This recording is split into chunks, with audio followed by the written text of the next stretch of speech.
Hello and welcome to today's Tech Tip.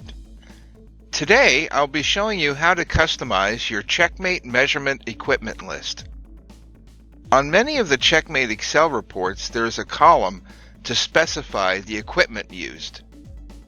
To define that, you need to edit a feature measurement. But when setting that, what if the equipment that you used is not in the list? Let's say, for example, you used a scanner. You cannot see it in the list. No worries. The equipment list is definable in the programming defaults. Here in the equipment list, we can edit fields, add or remove fields as well. Let's edit some fields to add a couple different scanner models.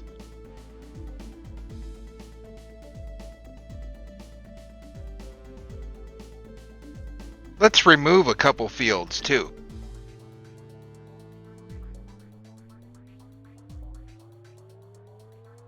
These changes will remain in this solid part file.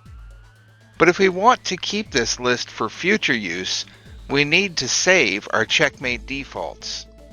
We want to save the checkmate.ini file to the My Checkmate folder under My Documents.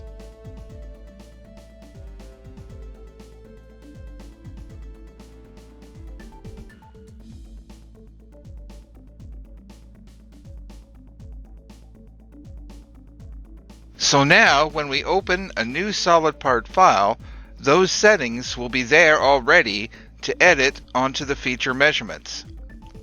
And we'll use those in the Excel reports.